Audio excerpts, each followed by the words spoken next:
Баршаңызға сәлем, ұстап жатқан оразаларыңыз қабыл болсын. Бүгін сіздерге күнбағыс нанның рецептімен бөлісемін. Үй жағдайында өте қарапайым рецептпен жасалады және де жұп-жұмсақ дәмді болады. Видеоны соңына дейін қарап шығыңыз және де толықтай осы видеода айтатын боламын. Ең алдымен қамырды дайындаймыз. Ол үшін жылы сүтімізге және ашытқымызды қосып, жақсылап тұрып араластырамыз. Міндетті түрде ашытқыңыз свежий, яғни балғын болсын. Осы кезде осындай көпіршіктер шығады. Бұл бізде ашытқымыз балғын деген сөз. Үстіне қантымызды қосып, және де 2 жұмыртқамызды қосып, жақсылап араластырып аламыз. Және де алдын ала ерітілген маргаринімізді немесе сары майымызды қосып, тағы да жақсылап тұрып араластырамыз. Барлығын біркелкі массада араластырып алғаннан кейін алдын ала електен өткізілген осындай ұнымызды салып шығатын боламыз.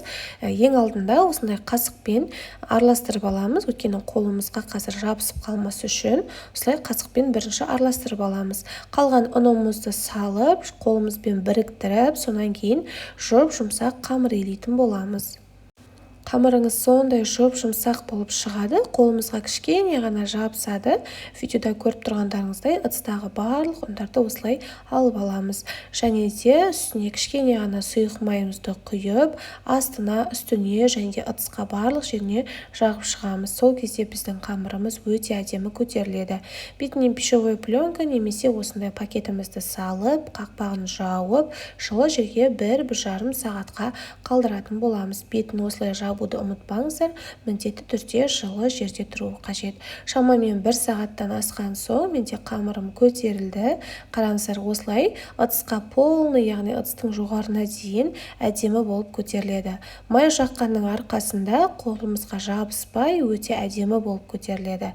Барлығын осылай столымыздың үстіне түсіріп аламыз да, ары қарай қамырымызбен жұмыс жасаймыз. Қамырымызды енді бөліктерге бөліп шығамыз. Бізге 9 және де 8 дана керек. Ең алдымен 9 дананы бөліп аламыз, сонан кейін 8 дананы бөлеміз. Әрбір бөлген қамырымызды осындай кішкентай күлшелер етіп жасап қоятын боламыз. Қолымызбен қайтарып, видеода көріп тұрғандарыңыздай 9 данасын бөлек және 8 данасын бөлек қоямыз. Ең алдымен 9 дананы алдыға шығарып аламыз да, осындай кішкене ғана ұяшық жасап, ортасына өзіңіз қалаған начинканы салсаңыздар болады, немесе джем қоссаңыздар да болады. Мен кәдімгі вареный сгущенканы қостым. Видеода көріп тұрғандарыңыздай ортасына салып және астыңғы бөлігін жақсылап тұрып нығыздап жабамыз. Мінекей, бізде бір начинкасы мен булочка дайын болды. Екіншісінде тура осылай, яғни жалпы алғанда 9-ын дәл осылай жасап шығамыз. Оны бөлек алып қоямыз, яғни шатастырып алмауымыз қажет. Ешқандай да қиындығы жоқ, шатасып кетпесеңіз болғаны. Енді жаңағы қалған 9-ын жасап болғаннан кейін қалған 8 дананы бері қарай шығарып аламыз да, 4-еуін осылай видеода көріп тұрғандарыңыздай жұқалап жайып шығатын боламыз. Ешқандай да қиындығы жоқ. Біріншісін жайып аламыз да, оны бөлек бір шетке алып қоямыз.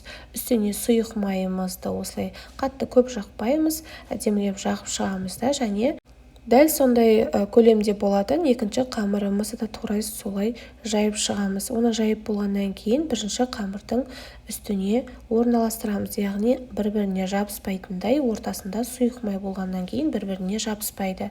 Үшінші қамырымызды да тура солай жайып, үстіне салып, сұйық майын жағып, төртінші қамырды бетіне саламыз. Яғни төртінші қамырды салғаннан кейін үстіне ешқандай да сұйық май жақпайсыздар.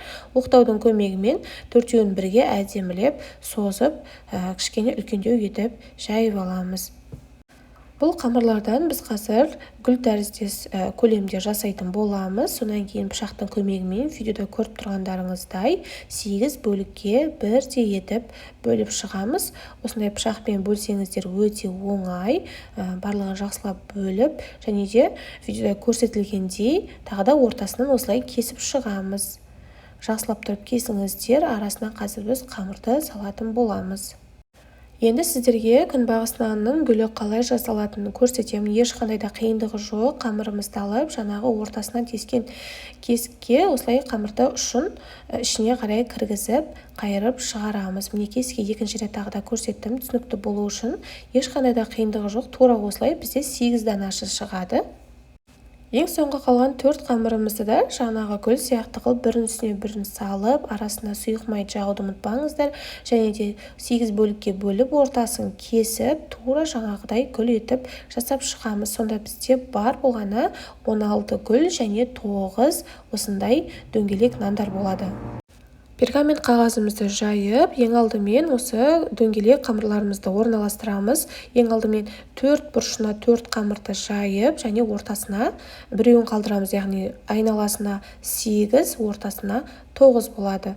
Және де жаңағы гүл тәрізде жасаған осындай әдемі қамырларымызды әрбір дөңгелек қамырдың ортасына осылай қойып шығамыз.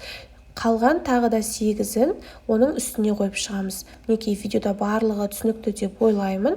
Өте түсінікті әрі жай етіп көрсетіп жатырмын, чтобы сіздерге барлығы түсінікті болуы үшін, немесе өзіңіз қалағандай жасасаңыздар да болады.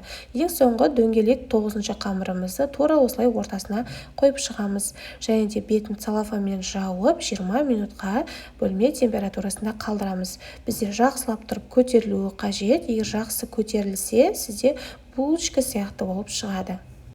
Мінекей, менде шамамен 20 минуттай бөлме температурасында тұрды. Қараңыздар, екі есе әдемі болып көтеріледі. Осы кезде пешіңізді 180 градуста қыздырып қойыңыз. Қамырымыздың үстіне осылай әдемі бір жұмыртқаны жарып, осылай бетіне әдемілеп жағып шығамыз барлық жеріне. Нанымыздың бетіне өзіңіз қалаған күнжіт немесе ақ, қара күнжітті салсаңыздар да болады. Дәл қазір менде қара күнжітпен осы макты әдемілеп узорларына салып шығатын боламын. Мінекей, бізде қамырымыз өте әдемі болды. Енді қызып тұрған пешімізде 30-35 минутта пісіріп аламыз. Өзіңіздің пешіңіздің ыңғайына қарайсыздар. Менде кәдімгі қарапайым пеш осылай қызарып өте дәмді болып, иісі бұрқырап шығады. Міндетті түрде ауызашарға немесе қонақ келгенде жасасаңыз өте дәмді болады. Және де пештен алған бойда міндетті түрде үстіне сармайды вилканың көмегімен жақсылап тұрып жағып шықсаңыз, дәмі одан сайын керемет болады. Нанымызды толық суытып алғаннан кейін сіздерге ортасын көрсетейін. Қараңыздар, ортасы өте жұмсақ, тіптен булочка сияқты дүкеннен нан сатып алмай, осылай үйден нан жасап көріңіздер. Сіздерге ас болсын. Видеоны соңына дейін қарағаныңызға көп рахмет. Менің каналымда неше түрлі нандардың рецебі бар. Төменде ссылкасын қалдырып кетемін, және де дәл осы видеоның құрамын описание бөліміне жазып қалдырамын. Келесі кездескенше.